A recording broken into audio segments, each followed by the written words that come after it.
इसी श्रद्धा और सत्य की यज्ञ रूपी धारा में उस प्रभु की कृपा को हृदय में प्रवाहित करते हुए बड़े श्रद्धापूर्ण भाव से सीधे बैठ करके अपनी चेतना को, अपने मन को, अपने हृदय की भावनाओं को यहीं पर स्थित करते हुए बड़े श्रद्धा, बड़े प्रेम, अत्यंत समर्पित भाव से 3 बार मेरे साथ गायत्री मंत्र बोलेंगे।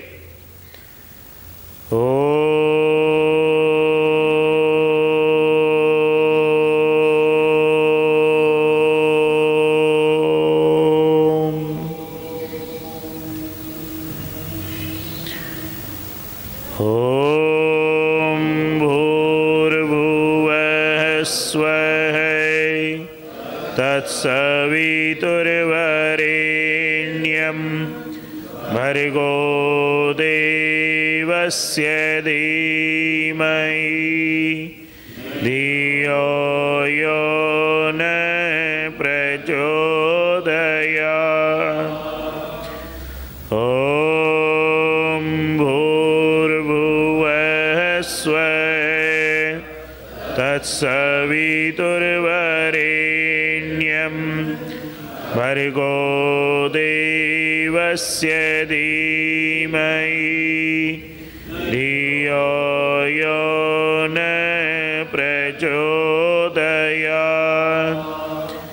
ॐ भूर्भुवः स्वः तत्सवितुर्वरेण्यं भर्गो देवस्य धीमहि धियो यो न प्रचोदयात्। ॐ शान्ति शान्ति शान्ति।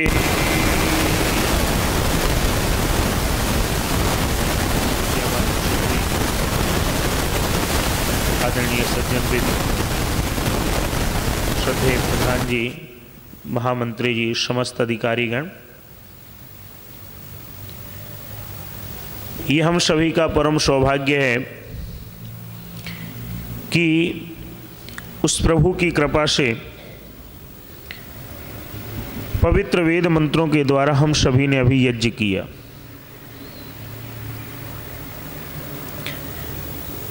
हालांकि मेरा विषय आपके साथ संध्या का चल रहा था, लेकिन चूंकि आने वाली 7 तारीख को गुरुवर देव दयानंद जी का जन्म दिवस है और आने वाली 10 तारीख को उनका बोध दिवस है,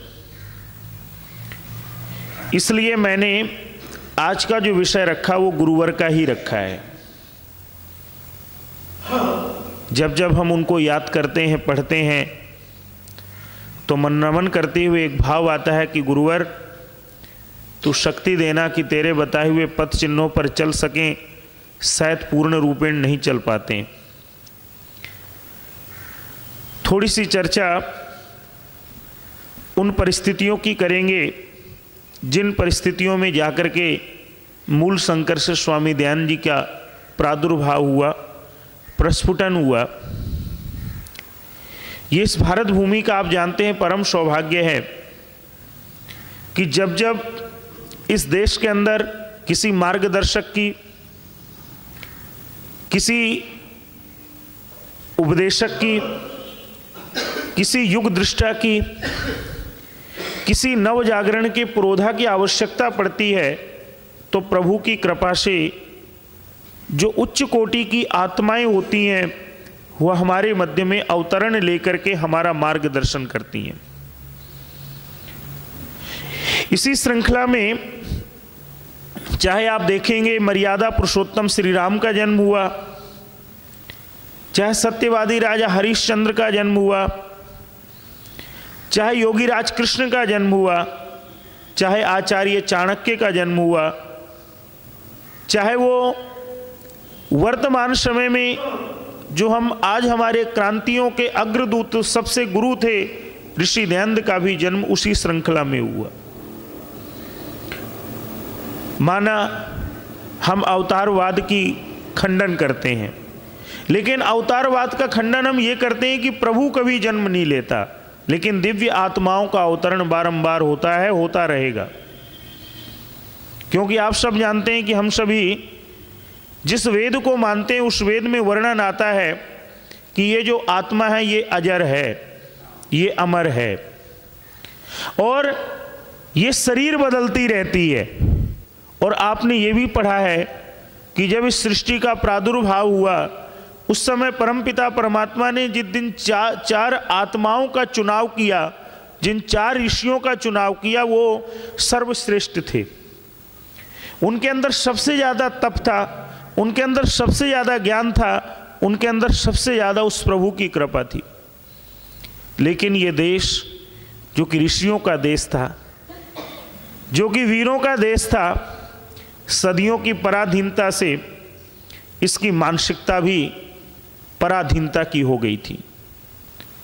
आप सभी जानते हैं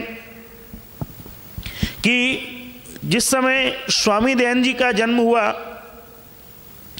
उस समय धर्म के नाम पर थोथा कर्मकांड था, नैतिकता के नाम पर मिथ्या अंधविश्वासों का प्रचलन था और मध्यकाल की जो जड़ता चली आ रही थी वो 18वीं 19वीं सदी में भी निरंतर प्रचलित थी।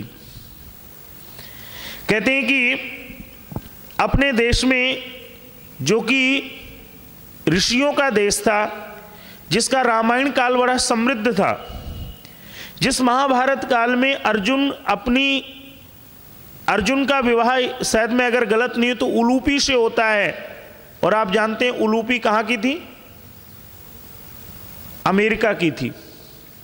लेकिन इसी देश के अंदर जब 1498 ईस्वी में पुर्तगाली नाविक वास्को डी गामा अफ्रीका का चक्कर काट के और केरल के तट पर आता है तो हम लोग समझते हैं पता नहीं क्या हो गया, कोई और भी देश है, हम भी हैं। इस प्रकार की भावनाएं निश्चित रूप से हमारे ज्ञान के सिकुड़ते हुए एक प्रतीक था हमारे ऊपर। अगली बात कहते हैं कि 1600 ईस्वी में कहते हैं कि ईस्ट इंडिया कंपनी की स्थापना हुई और 1600 ईस्वी में जब ईस्ट इंडिया कंपनी की स्थापना हुई तो जो ब्रिटेन के शासक थे जेम्स प्रथम, उन्होंने अपने एक वाणिज्य दूत को सर टॉमस रो को भेजा भारत। और आप जानते हैं उस समय भारत पर जहांगीर का शासन था जो कि अजमेर से अपना शासन चलाता था। कहते हैं कि सर टॉमस रो जाकर के जहांगीर से मिले और जहांगीर से ये कहा कि हमारी कंपनी आपके देश में व्यापार करना चाहती है। तो कहते हैं कि सर टॉमस रो को जहांगीर ने कहा कि आप व्यापार कीजिए और व्यापार के साथ शासन का भी अधिकार दे दिया। कहते हैं ठीक है, हमें मुसलमानों ने आक्रमण किया, सब किया, लेकिन ये पहली बार हुआ जो कि किसी के हम छोटे छोटे टुकड़ों में बटे हुए भारत देश में जो व्यापार के साथ उन लोगों ने शासन का अधिकार मांगा, उससे पहली बार हम पराधीनता की ओर जाने लगे। और कहते हैं उसके बाद क्या हुआ? कहते हैं अगर आपको ध्यान होगा इतिहास के पन्नों को खंगालना इसलिए जरूरी है कि स्वामी दयानंद केवल एक आध्यात्मिक गुरु नहीं थे, वो राष्ट्रवादी थे, प्रखर राष्ट्रवादी थे। कहते हैं उसके बाद आप जानते हैं कि सन 1757 ईस्वी में प्लासी का युद्ध हुआ जिसके अंदर अंग्रेजों की निर्णायक विजय होती है। और सन 1757 ईस्वी में अंग्रेजों की जो विजय होती है उसके उपरांत एक प्रकार से जो पूरा भारतवर्ष है वो अंग्रेजों के ही पराधीन हो जाता है। और आप जानते हैं ठीक 100 वर्ष बाद, मैं आंकड़े इसलिए लिख के लाया क्योंकि किसी विषय पे बोलना है तो पहले थोड़ा सा उसका स्वाध्याय जरूर करना चाहिए। कहते हैं सन 1757 ईस्वी के ठीक 100 वर्ष बाद आप जानते हैं कि स्वतंत्रता आंदोलन का शंखनाद हुआ 1800 बोल दीजिए 57 ईस्वी में। लेकिन उस समय कुछ हमारी नीतिगत संगठनात्मक कमजोरियां थी, जिसके कारण क्या हुआ, वो विद्रोह, स्वतंत्रता संग्राम का नाम गदर पड़ गया, विद्रोह पड़ गया। लेकिन उस समय के जो हीरो थे, नाना साहब, रानी लक्ष्मीबाई, झांसी की रानी के नाम से जो फेमस है, तात्या टोपे, कुंवर सिंह, अजीमुल्ला खां और अहमद शाह मौलवी, ये ना जाने काल के चक्र में कहां जाके लुप्त हो गए। इसके उपरांत इस लड़ाई का एक काम हुआ, वो काम ये हुआ, आप इतिहास को पढ़ने वाले बुद्धिजीवी लोग हैं, कि वो कार्य ये हुआ कि जो महारानी विक्टोरिया थी, उसने अब ईस्ट इंडिया कंपनी से शासन का अधिकार छीन लिया। शासन का अधिकार छीन करके अपने अंडर में इस देश को अधिकार ले लिया सारा का सारा। लेकिन कहते हैं इससे हुआ क्या? क्या इस देश का कुछ भला हुआ? कहते हैं इस देश का भला कुछ नहीं हुआ। कहते हैं केवल लोगों को ये लगने लगा कि हमारे धार्मिक स्वतंत्रता के अधिकार हैं, जो आज चीज़ें ये उस समय भी थी कि हम किसी के धर्म के अधिकारों पर हस्तक्षेप नहीं करेंगे, किसी की पूजा पद्धतियों में हम कोई हस्तक्षेप नहीं करेंगे, किसी की जीवन दर्शन पर हम कोई हस्तक्षेप नहीं करेंगे। लेकिन आप जानते हैं कि अंग्रेजों ने उसके उपरांत कितने अत्याचार किए। जिन सैनिकों ने बगावत की, उनके गांवों को जला दिया गया और वहां तक आवाज जाती नहीं थी। कहते हैं उसके उपरांत आप देखते हैं कि अंग्रेजों का शासन एक प्रकार से सुदृढ़ हो गया, और वो शासन जब सुदृढ़ हुआ तो उनकी बस एक ही नीति थी, एक ही उनका उद्देश्य था। वो उद्देश्य ये था, उन्होंने ये समझ लिया कि ये जो 1857 का विद्रोह हुआ है, ये हम लोगों को इनके साथ घुलने मिलने के कारण नहीं हुआ, हम लोग इनके साथ घुल मिल नहीं पाए। तो अब उन्होंने जो अंग्रेजी शिक्षा, जो कि पहले से ही व्यापक स्तर पर प्रारंभ की थी, अब उसको और फैलाना शुरू किया। तभी अगर आप इतिहास के पन्नों को खंगालेंगे तो सन 1836 ईस्वी में 1857 से पहले लॉर्ड मैकाले अपने पिता को चिट्ठी लिखता है, और लिख करके क्या कहता है? कहता है, पिताजी, इस देश में जिसने हमारी शिक्षा को पढ़ लिया वो सकल सूरत से तो भारतीय है, लेकिन अंदर से विचारों से कैसा है? वो पूर्ण रूपेण अंग्रेज है। इसलिए आप चिंता नहीं करें, आने वाले वर्षों में संपूर्ण भारत को मैं अंग्रेज बना डालूंगा। या मैं कोई फोरी बातें नहीं बोल रहा, आप पढ़िएगा इतिहास में। कहते हैं उसके उपरांत, कहते हैं जो विदेशी शिक्षा नीति थी उसने हमें स्वाभिमान्य शून्य बनाना शुरू किया, हमारे स्वाभिमान को उसने झकझोरना शुरू किया। हमें बस ये बताया गया कि ये जो ट्रेन का आविष्कार है ये अंग्रेजों ने किया। आप जानते हैं उस समय ट्रेन का आवागमन हुआ भारत के अंदर पहली बार, विज्ञान के अनेक सारे नए नए प्रयोग हुए, जिनके कारण आज हम सभी थोड़ी सी जिंदगी अच्छी है। तो लोग सोचने लगे कि ये हमारे भगवान है क्या। और उस समय सामाजिक कुरीतियां अपने प्रज्वलित रूप पर थी। लेकिन उस समय एक और उदाहरण देना, एक और नाम लेना जरूर याद करना चाहूँगा, राजा राम मोहन राय। आप जानते हैं बंगाल के अंदर उन्होंने बहुत कुछ कार्य किया। राजा राम मोहन राय ने 25 अगस्त 1828 को ब्रह्म समाज की स्थापना करी, जिसमें देवेंद्र नाथ ठाकुर बाद में जुड़े, बाबू केशव चंद्र सेन जुड़े। और चूंकि जो दृष्टि राजा राम मोहन राय की थी वो दृष्टि आगे चल करके विकसित नहीं हो पाई, इसलिए वो पता चला आदि समाज बन गया, कहीं प्रार्थना समाज बन गया, अनेक प्रकार के वो भी खंडों में विभक्त हो गया। उसका कोई आधार नहीं था, उनका एक आधार हो गया। बाबू केशव चंद्र सेन की बाद में एक सोच हो गई थी कि बौद्ध को, ईसाई को, मुसलमान को, हिंदू को, सब धर्मों को एक कर दिया जाए। इससे वो चल नहीं पाए आगे। इसके उपरांत आपको एक चीज और कह के फिर आता हूं स्वामी दयानंद जी के ऊपर। एक और हैं जिस शख्सियत का नाम ना लूं तो भी गलत होगा, कहते हैं परमहंस रामकृष्ण। कहते हैं जो रामकृष्ण थे वो लौकिक दृष्टि से शिक्षित नहीं थे, उन्होंने कोई परंपरागत रूप से कोई शिक्षा नहीं ली थी, लेकिन कहते हैं कि आध्यात्मिक दृष्टि से आत्मचेतना उनकी सर्वोच्च रूप में थी। और कहते हैं उसी आध्यात्मिक चेतना के बलबूते उन्होंने नास्तिक नरेंद्रनाथ दत्त को ईश्वर की अनुभूति का साक्षात्कार करवाया, जिसके दम पर नरेंद्रनाथ दत्त आगे चल करके स्वामी विवेकानंद बने। और कहते हैं स्वामी विवेकानंद का जो मुख्य चीज थी, अगर आपको ध्यान होगा, धर्म संसद शिकागो की, जो कि 1893 ईस्वी में शिकागो में अमेरिका में होती है, और वहां जाकर के वो हिंदू धर्म का, वैदिक धर्म का जो थोड़ा बहुत यत्किंचित, लिखने वाले लिखते हैं कि उस समय जो हिंदू धर्म था, जो वैदिक धर्म था, वो अपनी जीर्ण शीर्ण अवस्था में था, लेकिन उस समय उसके तथ्यों को लेकर के स्वामी विवेकानंद ने जो अपने विचार व्यक्त किए, उसने पूरे विश्व को एक नई दिशा देने का प्रयास किया। उसी के अंतर्गत 1893 ईस्वी के धर्म संसद से हम आगे बढ़े, और आप जानते हैं कि स्वामी दयानंद जी का जो जन्म है वो कब हुआ था? सन 1824 में मानते हैं, लेकिन इसकी जो निश्चित तिथि है वो सन 1825 है। 12 फरवरी सन 1825, जिसको हम हिंदी तिथि के अनुसार फाल्गुन कृष्ण दशमी मनाते हैं। अब 7 तारीख को फाल्गुन महीना चल रहा है, कृष्ण पक्ष चल रहा है, दशमी तिथि आएगी, इसलिए हम उस दिन स्वामी दयानंद जी का जन्म दिवस मनाएंगे। लेकिन इतिहासकारों ने जो खोज करी है, जो रिसर्च करी है, उसमें जो उनकी इंग्लिश तिथि निश्चित होती है वो 12 फरवरी सन 1825 ईस्वी होती है। तो किसी कवि ने एक बहुत सुंदर बात कही, मैं अब अपनी बात वहां से शुरू करता हूं। कहते हैं कि उन्होंने कहा गुजरात एक महावृक्ष है, जरा ध्यान से सुनिएगा।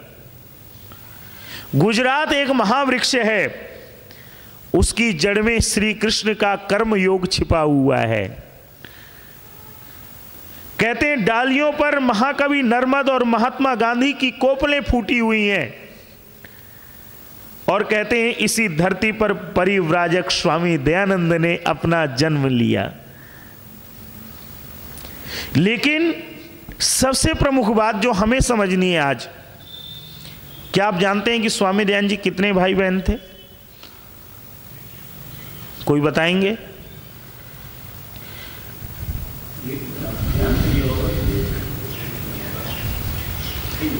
बाबूजी ने बोला एक बहन थी, एक ये थे। लेकिन शायद हमें पढ़ना चाहिए, अपने गुरुओं का तो इतिहास पढ़ना चाहिए।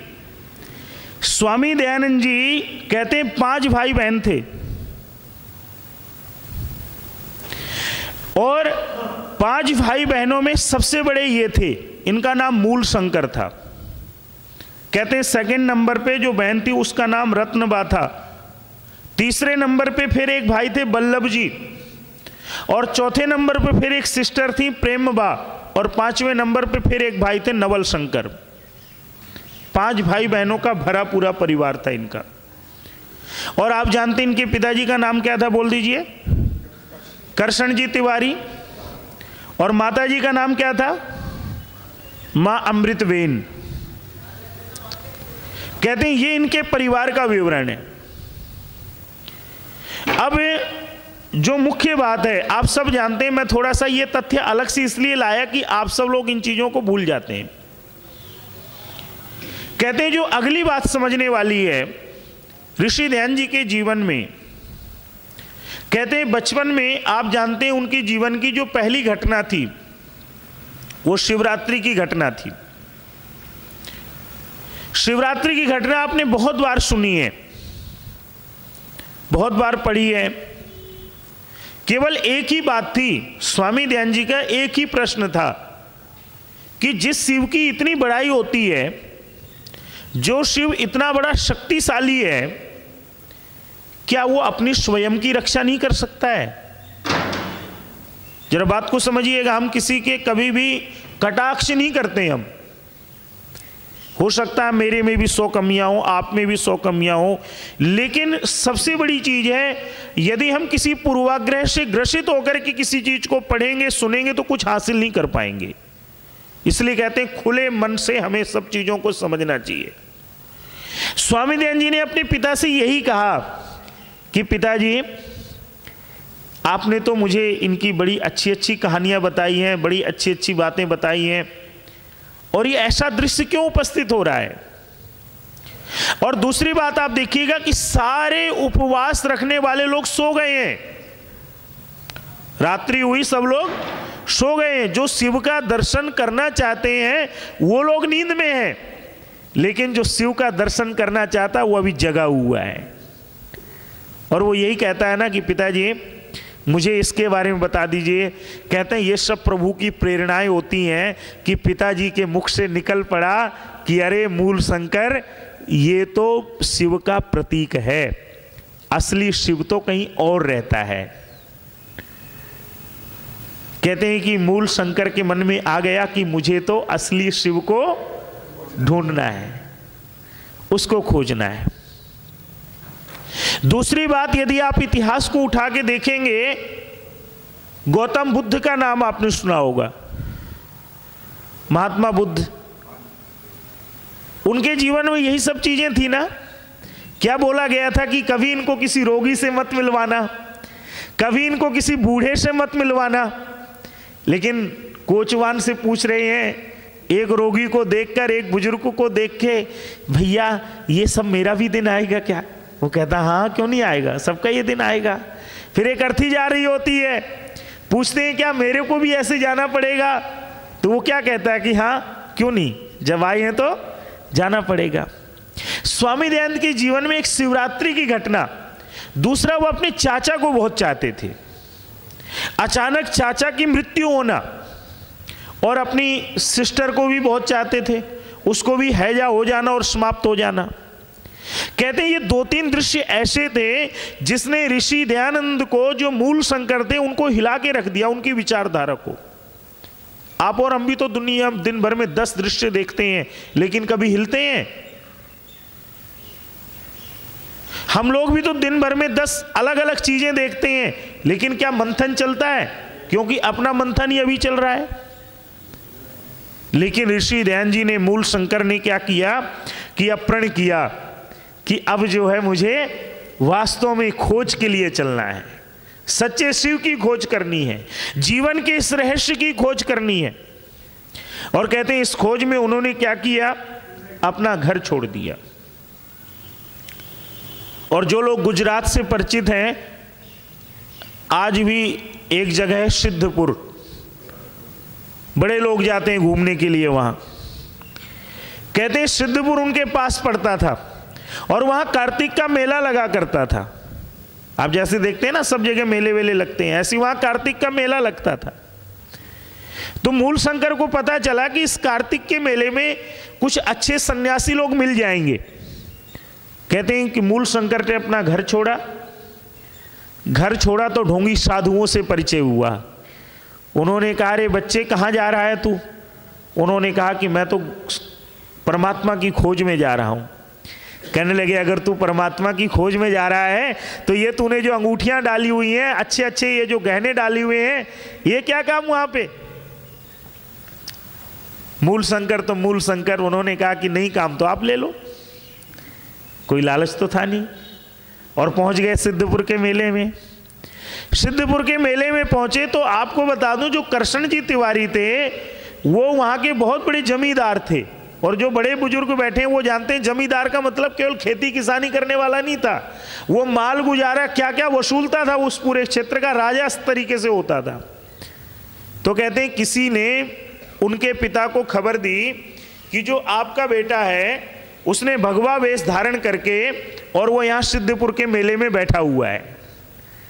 कहते हैं पिताजी ने अपने 2-3 अंगरक्षकों को लिया और लेकर के आ गए कि तुमने हमारे कुल को कलंकित कर दिया, तुम बाबा कैसे बन गए? और कहते हैं जब डांटने लगे तो ऋषिवर दयानंद जी ने कभी झूठ नहीं बोला, लेकिन उस दिन पहली बार उन्होंने परिस्थिति को देख करके बात घुमाई कि अरे हाँ पिताजी, मेरे से गलती हो गई, मैं आपको ही ढूंढ रहा था, मैं कहाँ इन ढोंगी बाबाओं के बीच में फंस गया, चलो मैं घर चलता हूँ, उनके मन को संतुष्ट करने के लिए। और वापस कहते हैं वो अपने घर आ गए।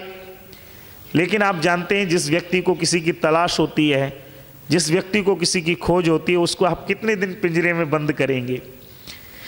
कहते हैं कि स्वामी दयानंद जी के पीछे उनके पिताजी ने 4-5 रक्षकों को लगा दिया कि ये घर से निकल ना पाए, कहीं जाए तो इसके साथ जाओ।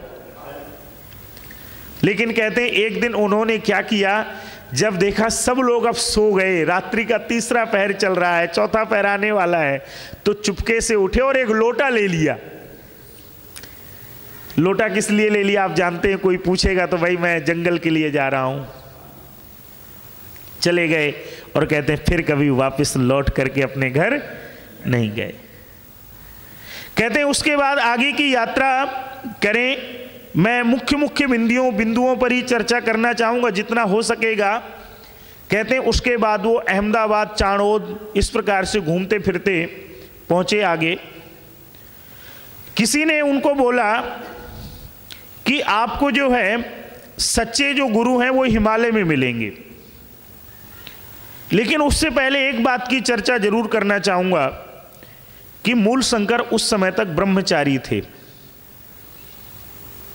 जब वो अहमदाबाद के पास आते हैं तो उनको वहां पर एक सन्यासी मिलते हैं, बड़े विद्वान सन्यासी, जिनका नाम था स्वामी पूर्णानंद सरस्वती। तो एक आश्रम में वो रुके होते हैं और वहां के पंडित जी को कहते हैं कि पंडित जी, स्वामी जी को आग्रह कर दीजिए कि ये मेरे को सन्यास दे दें। तो कहते हैं कि स्वामी जी पूछते हैं कि भाई तुम कहां से हो, क्या है। हमारे समाज की विडंबना देखिए, वो पूछते हैं तुम कहां से हो, तुम्हारा क्या वंश है, तुम कौन से कुल से संबंधित हो। मूलशंकर कहते हैं कि देखो भाई, मैं तो औदिच्य ब्राह्मण हूं, उत्तर प्रांतीय भारत का ब्राह्मण हूं, मेरे पूर्वज यहां गुजरात में आके बस गए थे। तो जो पूर्णानंद सरस्वती हैं वो कहते हैं कि देखो मैं दक्षिण भारतीय हूं, मैं महाराष्ट्र से संबंधित हूं और हमारी परंपरा में हम आपको सन्यास नहीं दे सकते हैं, हमारे नियम ऐसे हैं। तो कहते हैं कि जो बीच में पंडित जी थे उन्होंने बीच बचाव का रास्ता निकाला और एक तर्क दिया कि आप क्यों नहीं दे सकते, आप इनको सन्यास दे सकते हैं। इतिहासकार ने बड़ी सुंदर पंक्तियां लिखी, कहता है कि देखिए, जिस सन्यास को लोग धारण करके जीवन की यात्रा से मुक्त होकर के परमपिता परमात्मा की यात्रा में प्रविष्ट होते हैं, उसको भी हमने प्रांत में और जाति में विभक्त कर डाला। कितनी बड़ी विडंबना थी।